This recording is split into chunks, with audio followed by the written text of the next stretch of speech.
All right, y'all. Welcome to Purveyors of Health. It's May 6th, Thursday. My name is Angelo. You guys might know me from wherever. I don't know. Know most of you guys. We're all friends here. So thank you for being here. And thank you for allowing me the space to share a little bit about my story. I don't know if I'm going to go the whole hour because maybe I will. I don't know. I'm taking it one step at a time. Be honest with you, I'm a little nervous about sharing because usually this is like a community space and let people tell their stuff. But I figured I might as well tell my story since I think it's worth sharing. So anyways, my name is Angelo. I'm 40, almost 45 years old. And my health journey began a long time ago. I don't know where to pinpoint it, but I guess from the biggest tragedies or traumas in our life kind of bring forth our greatest healing journey. So for me, that was in 2013. I woke up one morning. It was in September of 2013, and something was not right. I didn't feel good. I was staying on the second floor of this house, renting out a room. I was working at a brewery, and I was about to get ready for work, and I was getting up and something wasn't right. I felt really off, like really off. I couldn't pinpoint what it was, something I'd never felt before, but I knew it was wrong. I reached out to my roommate who was across the hall from me at the time, and I asked her, can you help me like get down these stairs because I can't really walk right, something's off with me. She helped me down, and then I had my keys to my house in my car, and I gave them over to my other roommate who was there at the time talking with our landlord.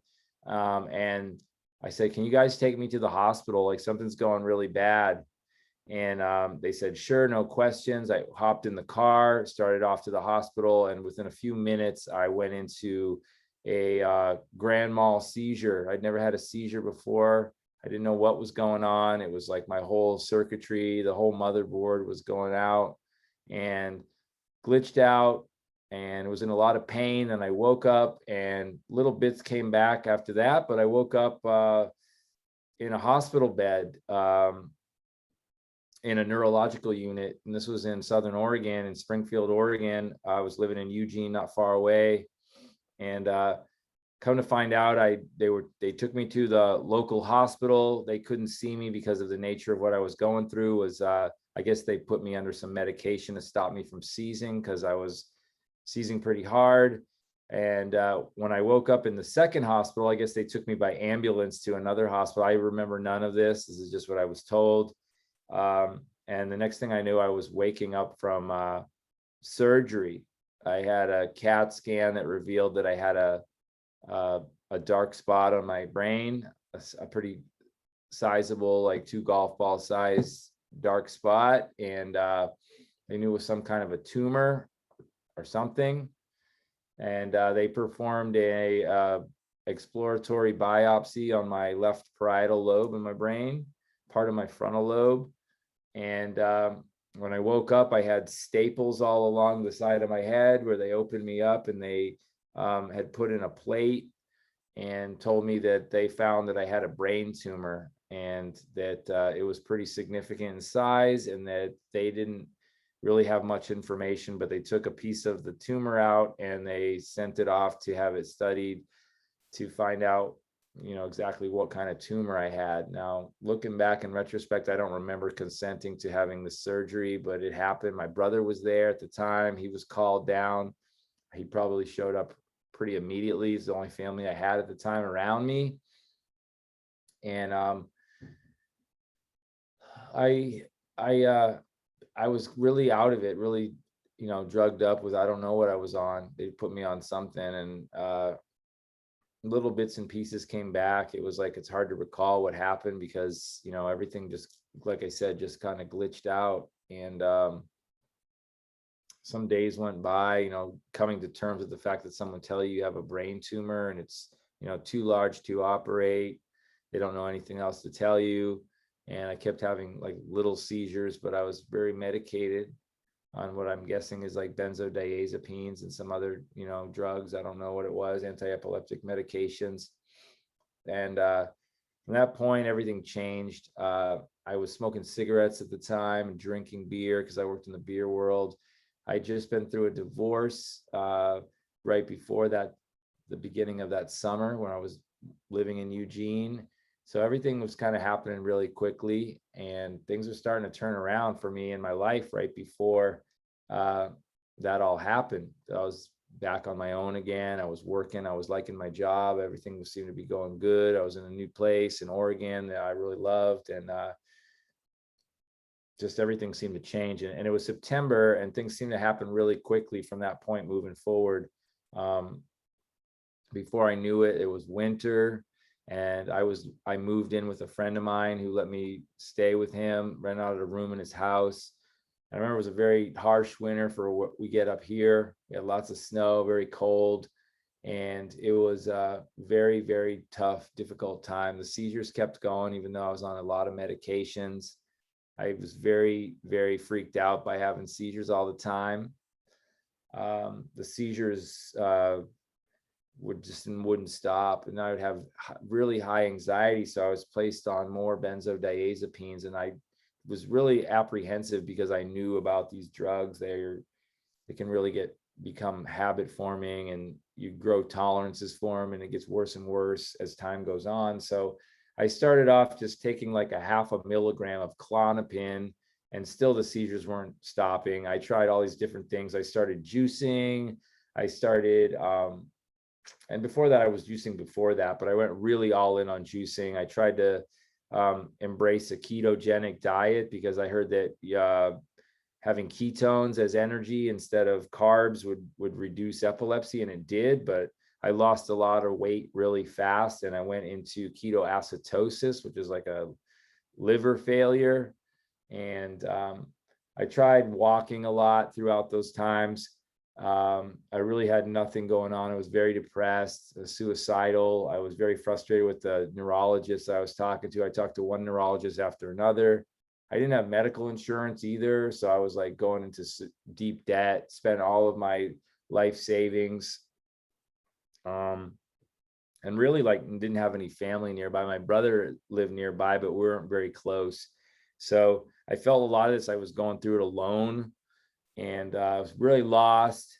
Things were pretty tough, but I never lost the ambition to get better. And when the results came back from the laboratory, I think they sent the sample to California somewhere. They told me that I had a rare type of terminal brain cancer called an oligodendroglioma.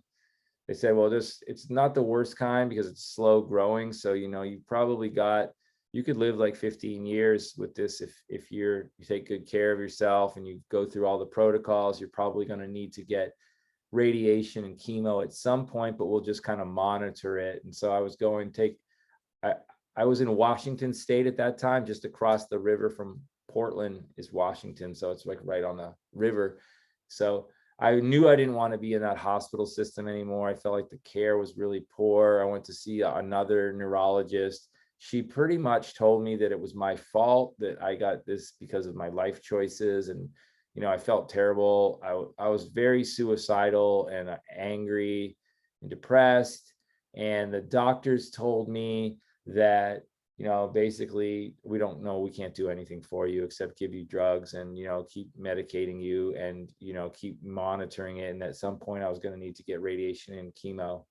So I kept going and eventually moved back to Oregon. I knew I wanted to be back in Oregon because that's where like all my friends lived, and there was not a lot going on the other side of the river.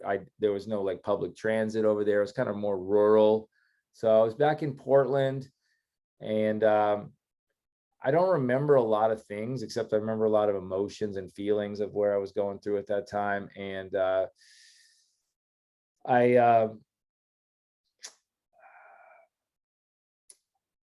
I found out in 2014, 15 or 16 that it was a scan revealed that the tumor had grown about 2 centimeters in 2 directions. And it was like time that I had the oncologist that I was seeing at that time told me that I really had to make a decision right now to go for it. He's like, I tell you, if I was really opposed to medications and procedures and all that stuff, but he said, really, this is your only hope, is to go through radiation and chemotherapy. So I did it kind of out of fear, and also didn't know what else to do.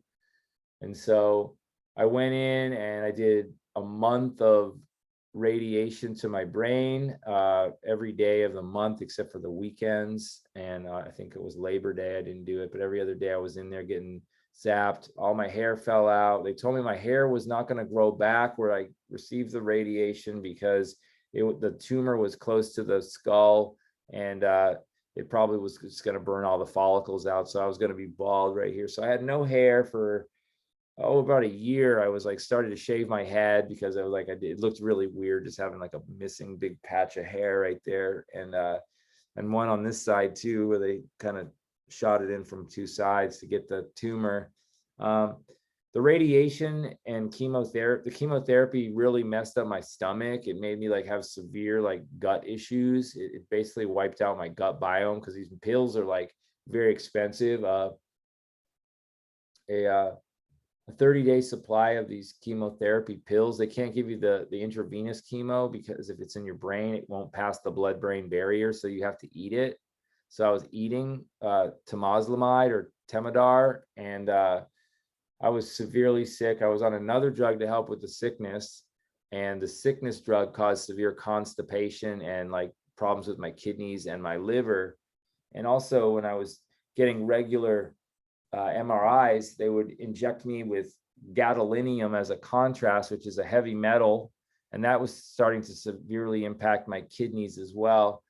The whole time I was going through this, though, I was still juicing a lot, lots of greens, and I kind of got an idea that the Western medical system was a little bit messed up, because my neurologist would like make fun of me for bringing in like a greens shake. Like, what are you drinking? What's that crap? And I was like, well, he's just putting away like coffee after coffee, and like, and I would only see it. He wasn't even a bad guy.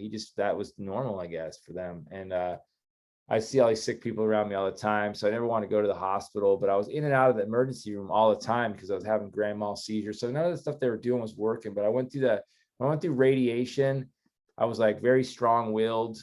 I went in and I figured I was going to get through this with no problem. I was going to take it and do better than I always thought. I'm going to get through this like nobody else. I'm going to prove everybody wrong.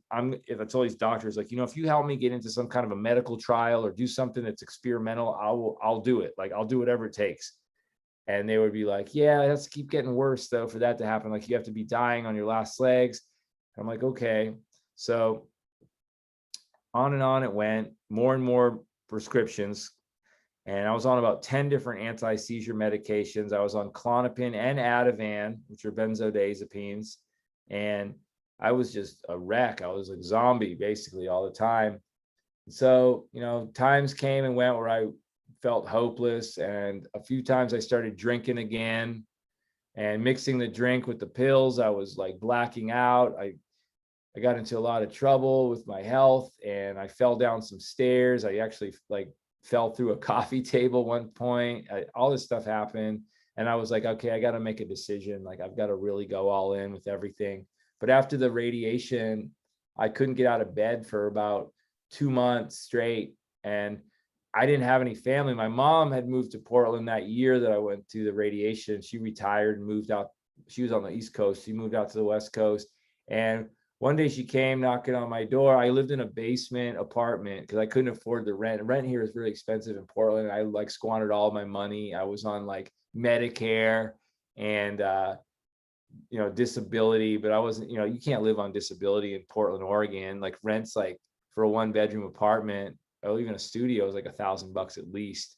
And I was like getting like $800 a month for disability. And I got some food stamps too. So I couldn't afford. So I lived under this guy that I met like from Craigslist. I lived under him for 5 years. The guy was like I looked him up online because he was always yelling and like shouting to nobody. He's kind of like what I thought was like maybe he's a paranoid schizophrenic or something like that. And he was a nice enough guy, but he was just a terrible neighbor. Like, he was always making lots of noise, up all night, blasting music, just going crazy, yelling at nobody. And I looked him up on the internet, like, who is this guy? I did a Google search and found him, and he had been like done a lot of time in prison for like sexual crimes and shit like that. And I was like, oh my God, I got to get the heck out of here. So as quickly as I could, I, got my life together. But that time when I was in the basement for like 2 months and I couldn't get out of bed mostly, except to go to the bathroom and like eat a little bit. One day my mom came over and she's like banging on the door. She's like, I've been calling you. I've been trying to get a hold of you. And I just like, yeah, I didn't want to live. I was like so out of it that she came in, she like kind of shook me and she's like, you got to get up. You got to get up and you got to do something. And so I decided right then and there, after all this stuff had happened, that I really needed to do something different. So I found this, I started going on YouTube and watching, motivational videos and things like that. None of them really resonated. I found this one guy named Robin Sharma, and he was talking about this thing called the 5 a.m. club, where you get up every day at 5 o'clock in the morning, and that's how you, succeed in life, and that's how you feel good. And so I started waking up every morning at 5 o'clock and getting to bed earlier, and that helped some. I did that for a long time, and walked like a lot. I just walked and walked and walked and listened to audiobooks. I was listening to like Eckhart Tolle. And then I started listening to podcasts and more YouTube stuff. And I came across Wim Hof. He's like the Iceman, the guy who does cold exposure. He has all these Guinness records for withstanding cold. He's gone to up almost to the top of Mount Everest in shorts, and he's done all this crazy stuff. And he's talking about how you can heal yourself with breath, cold, and meditation. And so I started following his thing, and I was really scared to go, and not scared, but I didn't want to get in cold water, like I was like, this is terrible. Like, who wants to get in a freaking cold shower? And this is like in the middle of the winter here in Portland, where it's like snowing outside and stuff. And so I did it, and it was terrible. Like, I was in there for like 30 seconds. I thought I was going to, die from the cold. And then I just kept doing it. And eventually it became like easier and easier. The breath work came, and I noticed that the seizures started to dissipate more and more. I was still having them. I was still on a lot of meds, but I started to wean myself off of a lot of these drugs. And I kept juicing. I got a nicer juicer. There was like a masticating juicer, which is like a cold press juicer. And I was spending every dime that I had. And my mom was living near me too. She was giving me a little bit of money, helping me out to buy fruits and vegetables. I spent like every dime that I had either on rent or on juicing produce. So that's all I did, and walked and listened to like free audiobooks that I got from the local library. And I did that for a while, and I found other great teachers that were teaching like breath work and meditation and mindfulness. Like Sadhguru was one that really impacted me, learning to take myself out of my mind and out of my body. And Joe Dispenza, another person that I really got into following his meditation. So through the power of meditation and breath and cold exposure and lots of walking, I actually began to heal myself. I found this community at this place in Portland where I live called the Quest Center for Integrative Health. And they had a different approach, a holistic healing approach to helping people. And they were about to like tell me that they couldn't accept me. And the executive director of the place jumped out of the back, like kind of like an angel. And he's like, we don't deny anybody that needs our help. So he took me in, and they didn't accept Medicare at the time. It was just kind of like for people who had money. And he's like, that's okay. We can bill your Medicare and put you in our finding and sustaining recoveries program, because we know you feel like you're addicted or dependent on benzodiazepines. Let's try to help you get off of that. So they put me in a group of people who were mostly like hardcore drug addicts and alcoholics, like really problems. And I felt like maybe I was more like I had a dependency more than I was addicted. I wasn't waking up craving these drugs. I would just go into these bad seizures. And so I would take Ativan every time I start to seize. And that would just like release all this GABA in my brain, which if you don't know what GABA is, it's gamma alpha butyric acid, which is like releases in your brain when you calms you down.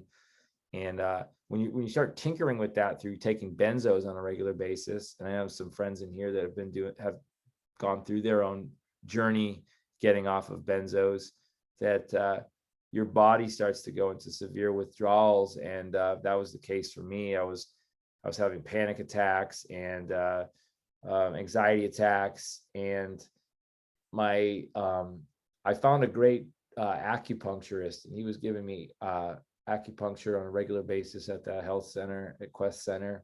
And I was going in less and less, and I decided I'm not going to take the gadolinium anymore for the contrast for my MRI. I'm like, I don't want to put any metals, because I did my own research and found out, you're putting heavy metals in your brain, it bioaccumulates, and you're going to get like other cancers, leukemia, lymphoma.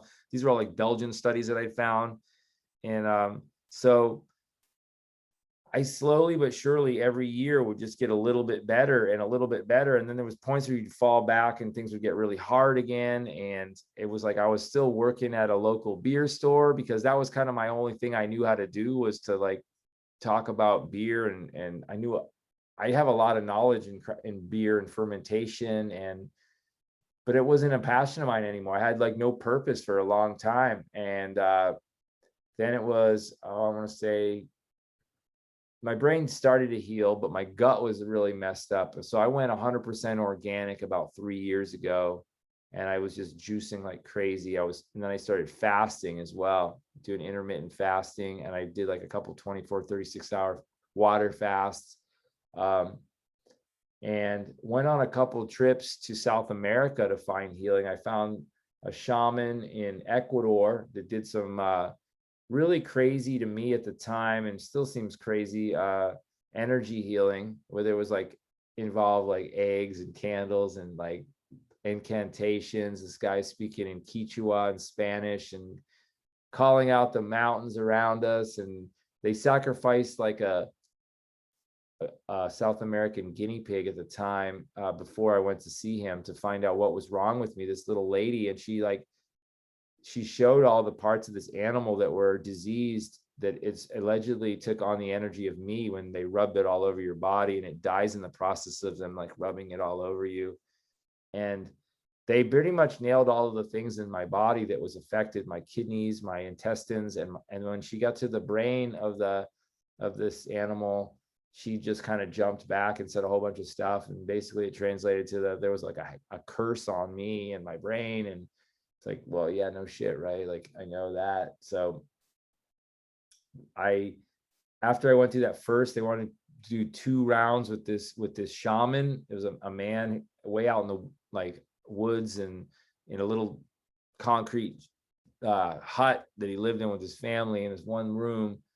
And after that night, they said, he's blowing this spit all over you. He does alcohol and he blows it on you, and he's taking some of the energy and transmuting it apparently, and brushing your body. I like stand there in my underwear because they want you to strip down, and they're brushing you with this like guayusa leaf. It's like looks like a holly leaf kind of. And he's doing all this stuff, saying all this stuff, and slapping me and spitting at me like with this stuff. And then when he's all done, he's like, all right, you got to go.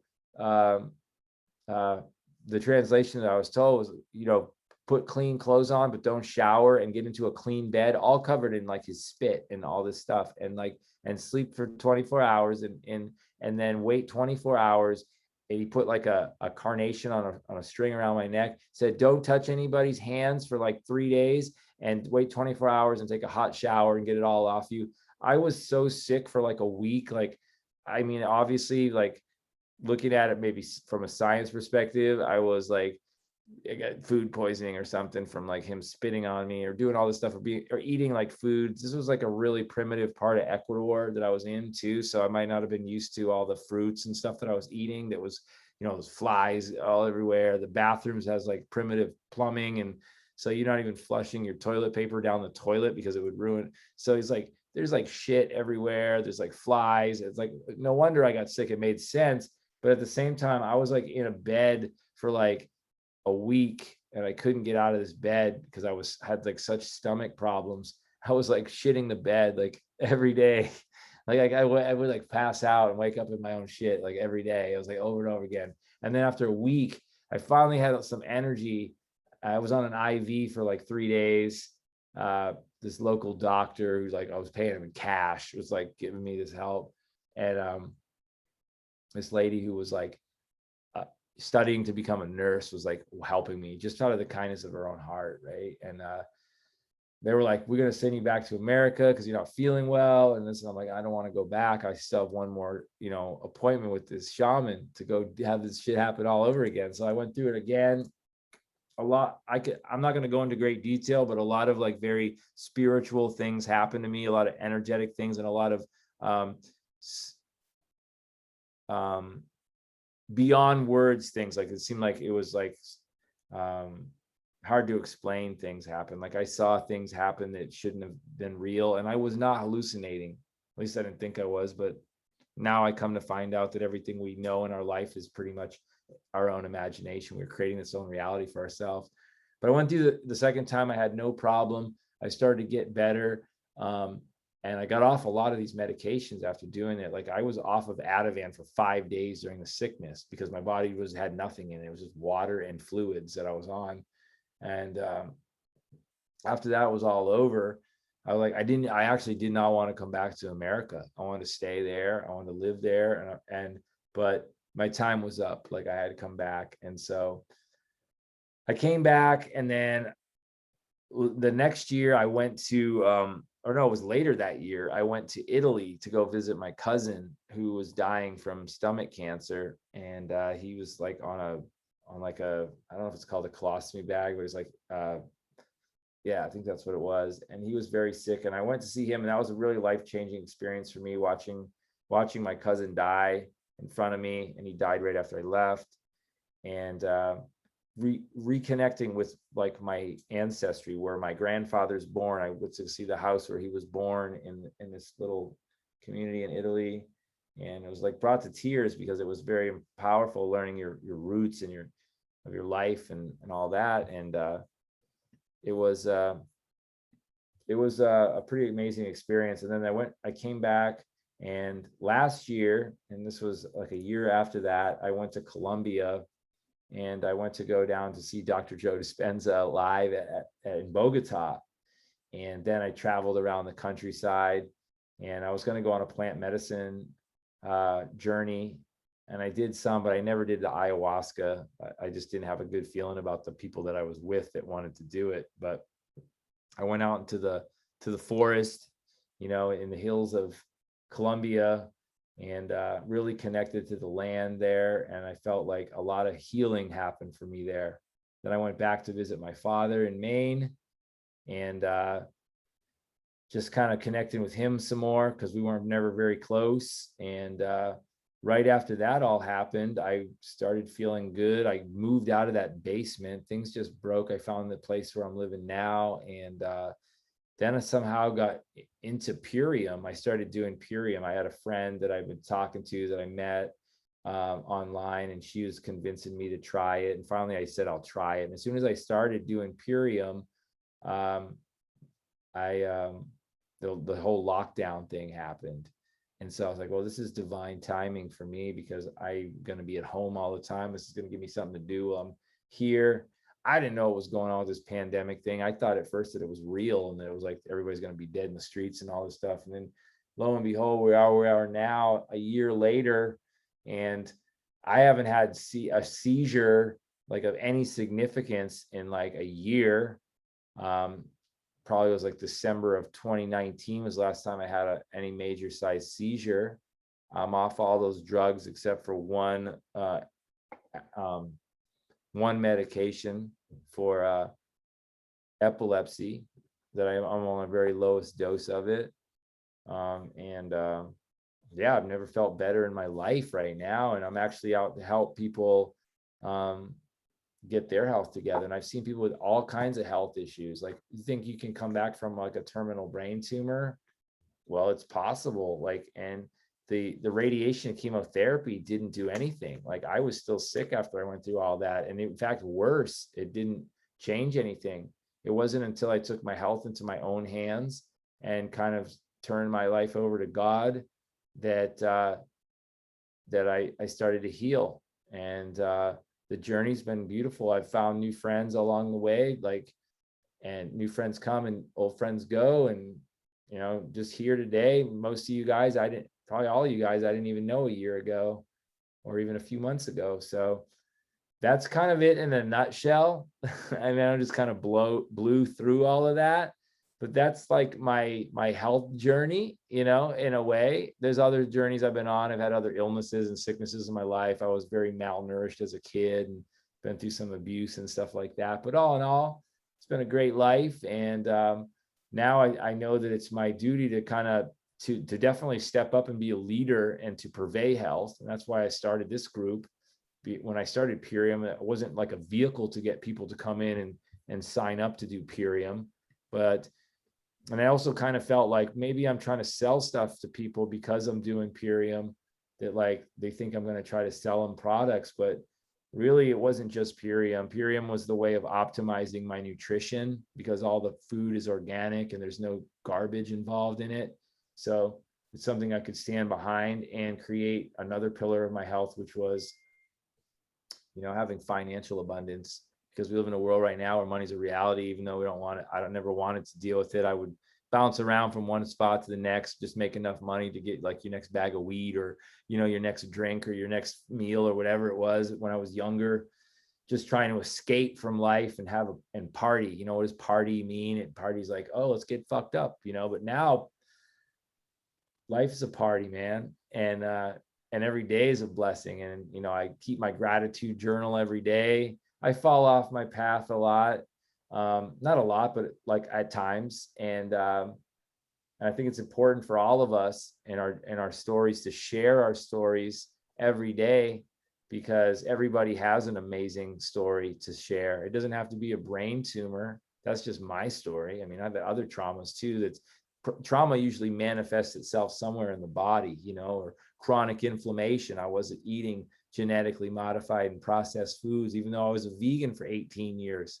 So, you know, I can't say what led to it. It's probably a multifarious, you know, amount of things that led me down this path to being sick and then to my healing journey. But I think the body can heal itself really quickly when given the right things. For me, it was finding peace with God within myself and finding a meditation practice, a more healthy circadian rhythm, and definitely through detoxing my gut and getting the glyphosate out of my stomach, because all of us are eating that shit every day. We've been fed it since we were kids. They started spraying the crops in the 70s, and most people are eating it every day unknowingly. I mean, we're being poisoned left and right in the air, water, and soil. So it's time for us to stand up and be vigilant against what's going on in our world. If none of you are aware of what's going on right now in India, there's like 700 people who have committed suicide that are in the farms because they're being forced with Monsanto and Bayer and all these genetically modified agriculture. And if you're not, you know, part of the solution, then you're probably a part of the problem. So it's no measure to stand by and let things happen. We have to actually stand up and take action. It's not about, you know, being hateful or angry, because that doesn't change anything. We all know who the enemies are. Now we have to know who the people in the light are and align ourselves with it, because right now we're being told that we need a vaccine and that we need to wear a mask and that we need to be distant from other human beings.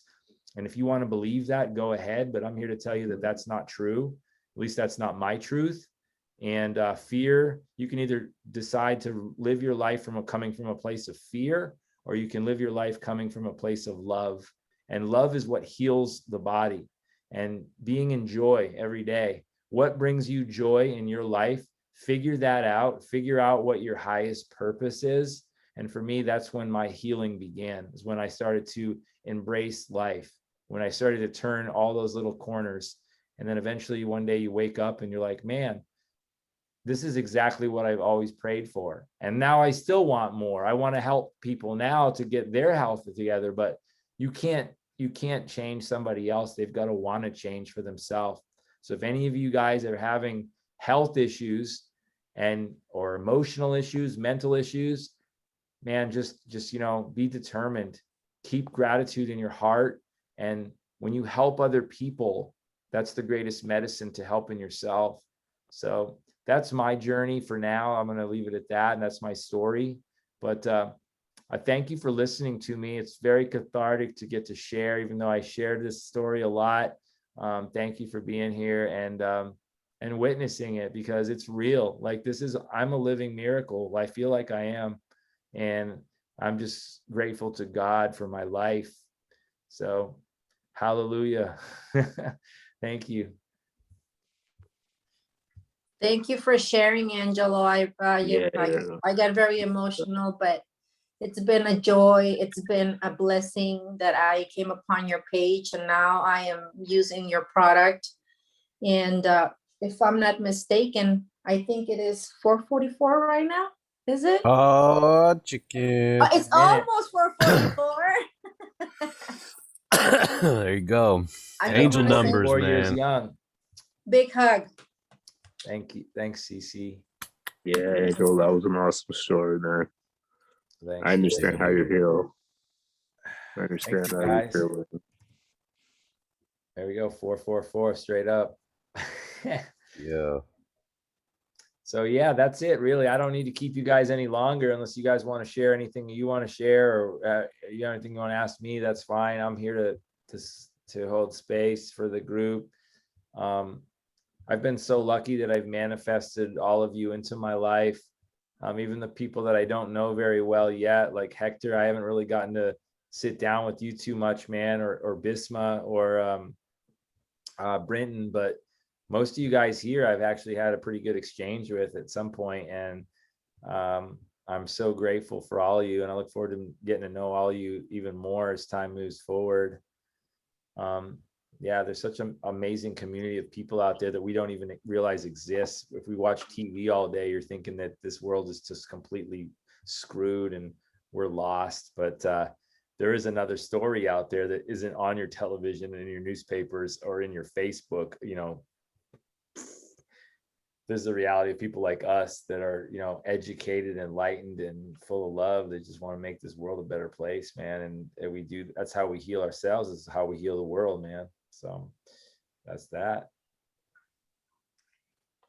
Angelo, Thank you for sharing your story. I have heard it in different settings, and each time it just is like, you know, we're all getting the Cliff's Notes version of it, right? And then you really think about that and wrap your mind around it, and that's what you lived in detail. And the fact that you were able to somehow push through everything and get to a space of inspiring other people like myself,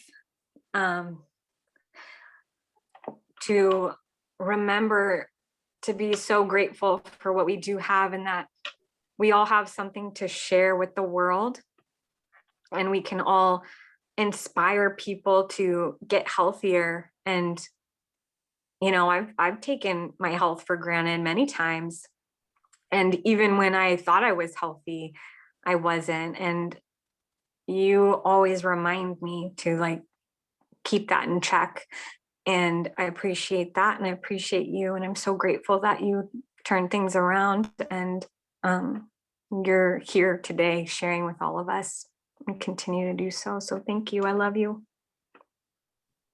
You too. Thank you.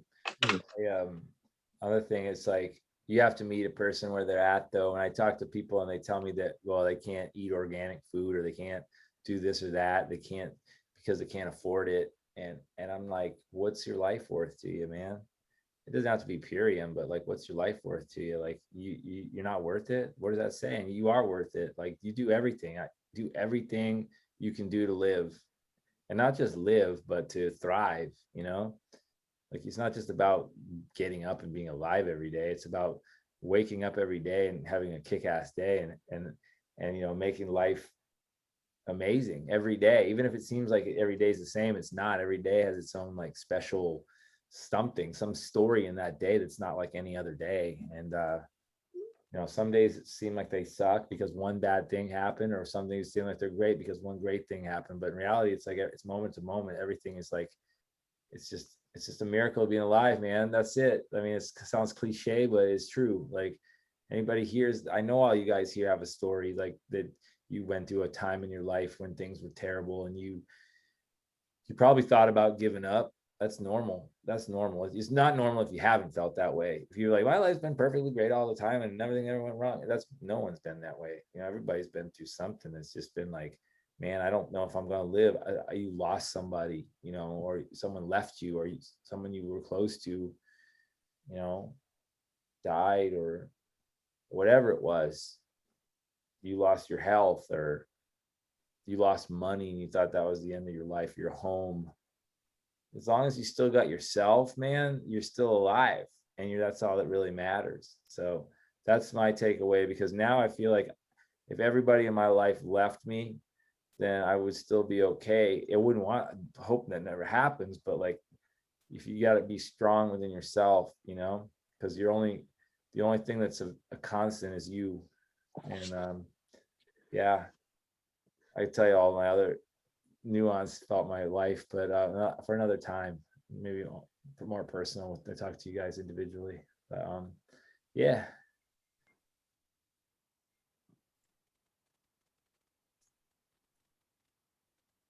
You're awesome. You're awesome. You're awesome, Angelo. So that's it. That's the rest of the story, y'all, and it's happily ever after from here on out. No more problems ever again. Angelo, I love you so much. I really do. You have a big impact in my life. You're a big influence on me. You really are. The timing you have a divine timing that you came into my life, and just within the last 10 minutes, I kind of disappeared from the camera. My son took his diaper off and took a poop on the ground. But I got him in the tub and cleaned it all up. Thing is though, there is something to learn every single day of your life. There is something new to learn every single day. Everybody here has everything they need within them to achieve everything they need and get what they want out of this life. Honestly, you just meditate, put your mind to what you want, write it down. Love, love, love, love, love, love, love, love, love, love, love, love, and you will get there. All roads lead to God. You are all here for a reason, and thank you all for being here. And Angelo, I love you. Thank you for being the guest. You're an amazing host. You're an amazing person, Angelo. Love you. Thanks, Rama. I love you too, brother. And yeah, I want to reiterate, like, share your stories, share your struggles and your triumphs, you know, share it out there. Cause I made a couple of videos on YouTube, and I have a big following at all on YouTube, but I made a video about my benzodiazepine story and how I got off of it. And there's been like 3 people that found that video that reached out to me that are really trying really hard to get off of those drugs. And one woman that she's almost there. And you can't save the world, you got to save yourself, but you also can like share those stories, because that story that you share might be the difference between somebody like living and dying, because they know that someone else can do it, they can do it. I looked and looked and looked. I would Google Oligodendroglioma and see, like, I couldn't find anything. And the people that are doing it, same story, same drug, same method, same thing, until they died. They didn't go a different path. They just went the way that they were told. But, you know, you gotta do everything at any cost to get healthy. That's all there is to it. And I'll just leave it at that. But like, health is the ultimate wealth, man. That's it. Thank you. So most of what I was gonna say, I can wrap up shop here. This has been a good call. I don't want to keep anybody too long, but I appreciate you guys coming here and let me tell my story. You know, sometimes I don't feel like I want to tell it, because it's like, oh my God, I don't want to say this to everybody that's here, because maybe it's like, I don't want to sound like I have problems, and I don't want to make my problems somebody else's problems. But it's just here to share, to let you guys know, if you have anything that's, you know, keeping you down, that you can get through it. It's possible, and it'll happen if you want it to. It just depends on how bad you want it, you know? Yep. Yep. Don't ever stop telling that story, Angelo, because it's almost a year ago when I heard that story, and I was, getting off of that same drug, and this is why I'm here now, because thank you. Thanks, Veronica. Love you. So, yeah, guys, thank you for being here. It's a good group of people. I love you all. Sanam, thank you for coming on this hour, man. I know it's late for you, brother, but it's always good to feel your vibes too, all the way over from India, man. So thank you. And yeah, thank you. Yeah, man. I mean, I really appreciate everything that you just mentioned. I mean, I don't know if you remember, but I remember connecting with you. I sent you a DM saying that, like, you are like my spirit animal and my big brother in one, So Yeah, it's just, you don't meet such people often. And, every once in a while, people like you come across, and I just want to make sure that I hold on to you, Oh, thanks, brother. oh, My spirit brother too, man. I love that. And, thank you. I'm Thanks, gonna hold on Krishna, to you for too, like coming an from- octopus. I know it's late or early where you are too, so thank you. Yeah. Guess that's it. So you guys want to throw anything else into any logs into the fire? I'm good. I'm complete. Hi, Vibe Tribe, tomorrow, 5 p.m. PST, 8 p.m. Eastern Time. We're going to be having a guest, Adam, the primitive intellect, very amazing guy. Everybody, tune in. I'll send links out. Love you all. All right, send me the link and I'll share it. Thank you. Thanks, guys. Have a great night. You too, Angelo. Thanks, Peter. Bye. Hello. Bye, everybody. Thank you. Bye, everybody. Love you. Bye. Bye, everyone. Bye, Hector. Bye.